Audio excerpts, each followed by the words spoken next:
Hello, transport nerds and fellow planners, and welcome back to Talking Planning. 2022, what a year!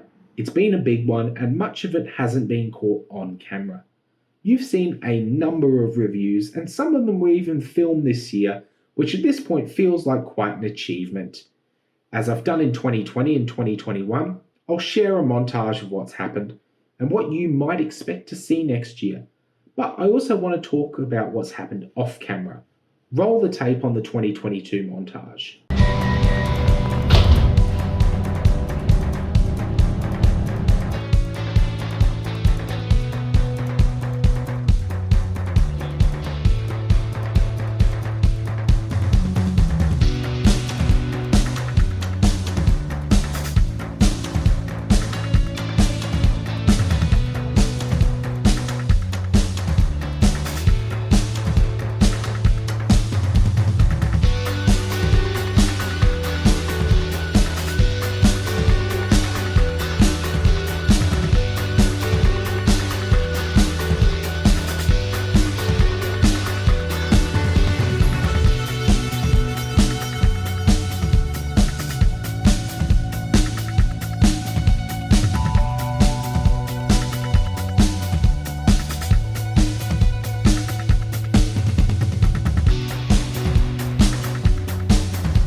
Hello, transport nerds, and thank you for joining me for the long-awaited next Bus Week series.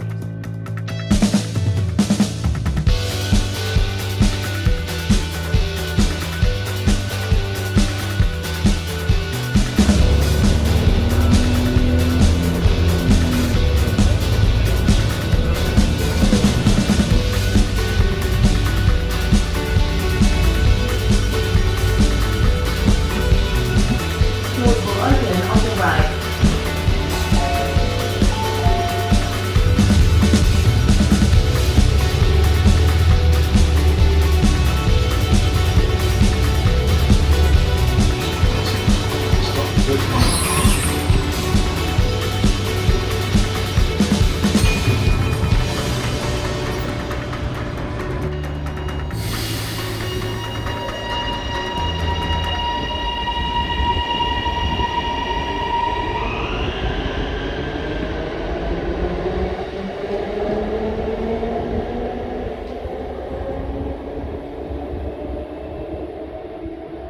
Just from what's happened in 2022, there's been a lot. Not quite as much as 2020 or 2021, but still a decent amount.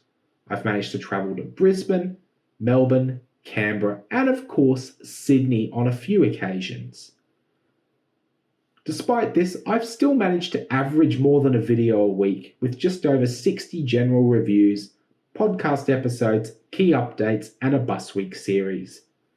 And excitingly, there are now well over 1,200 of you who have subscribed, keeping up to date with Talking Planning. So, thank you very much, and I've appreciated your support over the past couple of years.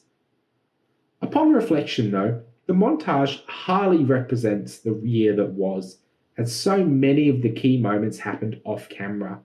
I've mentioned a few of them in passing, like buying a place and having a car again. But the reality of these rather big decisions is much more than a passing comment in a transport review. To anyone else who owns a unit or a house, you will know how much time and money it can sap from you. whether it's mowing and edging to keep strata managers or neighbours happy, or the minefield that is deciding what your house should look like, or tuning into Philip Lowe on the first Tuesday of the month, telling you that you're going to be worse off. There is a lot to think about with home ownership. It's the primary reason why I'm no longer committing to weekly videos, but I still enjoy editing reviews and creating videos when I can spare the time. And of course, I still work full-time as a transport planner, and at the end of the year, there's always a rush on projects and deliverables, and that's kept me extra busy. I was grateful to snag a little extra time off this year, as after a while, the long days really do start to add up. Adding to the normal end-of-year stresses, adverse weather events like those experienced in the Central West recently have heavily impacted on our road and rail networks, disrupting travel for freight and for inter-town and inter-city movement. I suspect that resilience planning is going to become a bigger focus of the work that we do as transport planning professionals in New South Wales, adding to the substantial business as usual work that we already have. In fact, the weather's done so much damage that finally, after taking delivery of a new car which I ordered back in February, I bought a second car as the rough roads were not doing it any favours. I've already had to replace a tyre and a windscreen within the first month, and with that it was time to pick up an old runabout. I went from being a 0-car household to a 2-car household within a month, but at least buying myself an old ute meant I could travel to parks without destroying the tyres, and I can go to the tip, do a Bunnings run and pick up furniture without being laughed at. All important attributes of living in a country town. It hurts my pro-public transport and active transport brain to be a 1-person, 2-car household. But given the circumstances, unfortunately it seems to be the best compromise I could come up with. I haven't been able to find any car share schemes available in Orange, and when it comes to traditional car rental, it's both inflexible and expensive. I really haven't forgotten my professional ethics and best practice, and I still prioritise walking, cycling and public transport as the best options for many local journeys.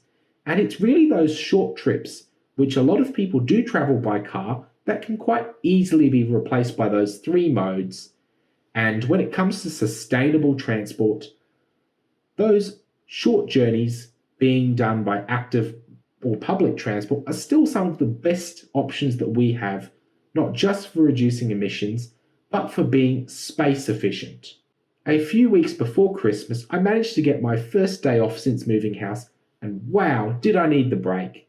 I popped to Sydney for a social gathering, but of course I managed to squeeze in an explore day or 2 while I was down there. I could tell you about the amazing public transport I caught and the delicious food options, but how about we let a 2023 review montage do the talking instead?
I don't know what else to say on that front, other than that I hope you're excited for what the new year holds. I'm also hoping to spend more time actually talking planning next year too, so keep your eyes out for that.